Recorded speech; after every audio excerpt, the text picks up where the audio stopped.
Ah, I just got back from the museum. I am so tired, but it was wonderful. I spent 3 glorious, glorious hours there. It was just great. You could spend 3 years there and not see everything. I went with some of the ladies from Waterford Towers, and we had a ball. It was just great. So, in fact, I've tried to tape some of the things that I saw there. I don't want to bore you with too much, but I would like to share some of the things with you. So, see you on the video. Bye now.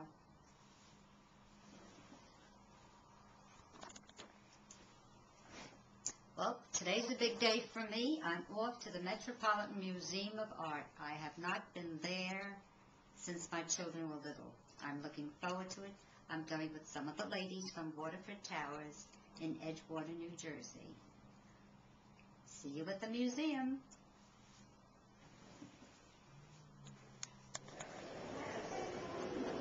It really is beautiful, the work on it. I wish I could get a close-up of it.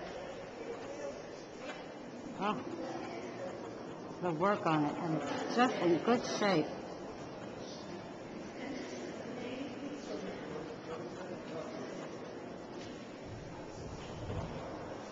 I want to see the 3 ladies that I was with. They are utterly, utterly exhausted from all the walking, but we found the chariot. Oh, now you're first taping. Okay. I'm standing in front of these 2 beautiful urns. If I can read without my glasses, there's Swan. Yeah.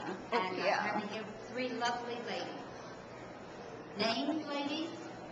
Evelyn, Phyllis, and June. Okay, June, you can push the button again. The red button. This button. The red button in the middle. Iron Rona, remember when I went to Italy and saw the statue of David? Well, this is a duplicate of the statue of David. It's not as moving or as touching as when I went with Daddy. But it's David.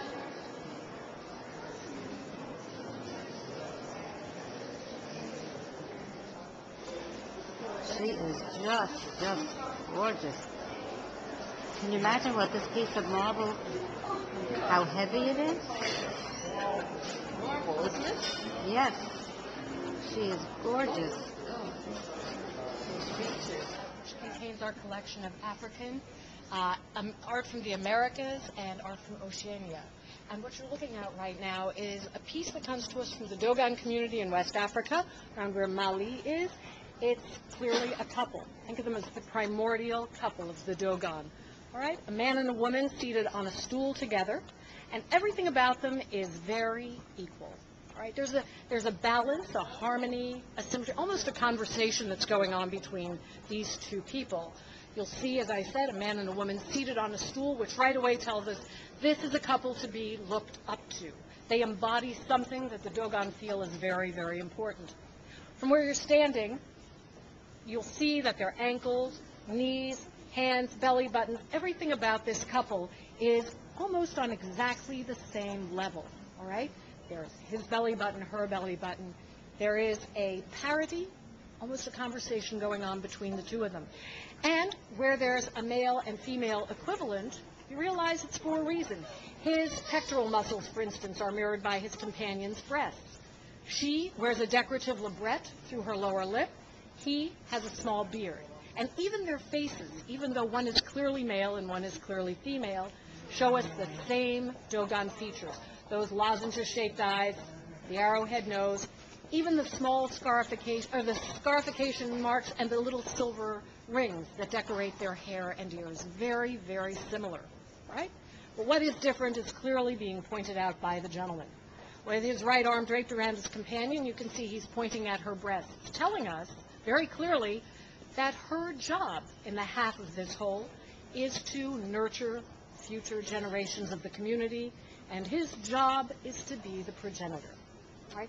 I'd like you to now go toward the back of the sculpture, and you'll see the woman's back and on the man's back a quiver that would have held arrows, further giving us the message that she is there to nurture the future of the community is to provide food to his offspring.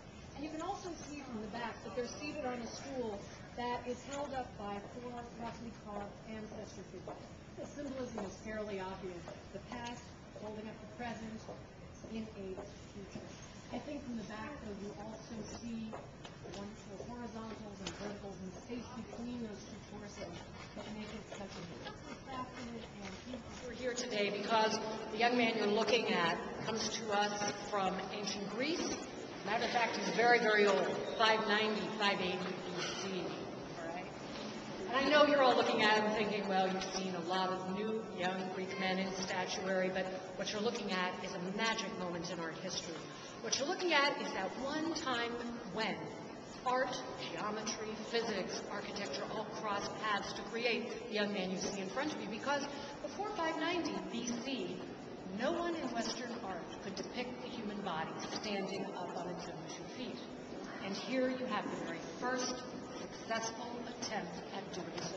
So I want you just to look for one moment at the sheer weight of all of that marble, that enormous head, those broad shoulders, standing very carefully balanced on a left foot before a right foot.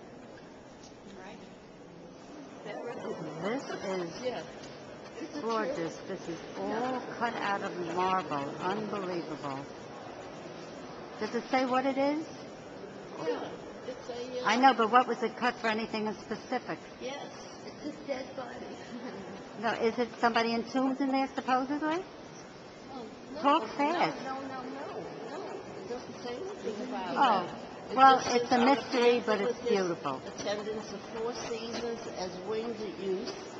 Who sculpted it, did it say? The earth, probably found in Rome about 220 to 230.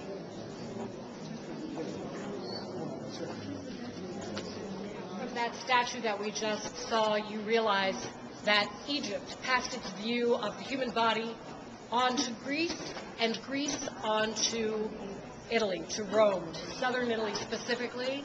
And from there, we see Italians' ability, what they added to the mixture, the ability to portray a lifelike human body, and more importantly, portraiture, a lifelike human face, right? Fast forward to 1616, as I said, and you get Gian Lorenzo Bernini, almost at his 18th birthday, who carved the statue that you see in front of you. It's entitled Fawn Teased by 2 Children. It's one solid piece of marble that Bernini sculpted while he was apprenticed to his father's marble workshop. Now, what is wonderful about the statue in front of you is you're going to watch Bernini literally become Bernini. If any of you are familiar with his work and you've been to Rome, you've seen the colonnades of the Vatican, which he sculpted, the beautiful fountains in the Piazza Navona, St. Teresa in Ecstasy, wonderful statues that decorate Rome to this day. And this is where he began to craft his art. You'll see many devices that he uses in this statue that will create what was called Italian Baroque. Left the Renaissance behind. Let's start over here. I know you're a large group, but you'll eventually get to see it from each angle. So I'd like you to start by devices that would carry him through his career, but that are very exciting to your eye right now. That right arm leads you to a deeply carved spill of fruit and leaves. Right? Until this moment, the sculpture was much flatter, but here we have Italian Baroque. Exciting, more sensual, deeply carved. That contrast between shadow and light, dark and light. Right? The other contrast that this facade shows you is that smooth marble leg against the rough dark of the tree. And the heavy use of diagonals, not only that right arm, but also the vines and the leaves that go around and around the tree.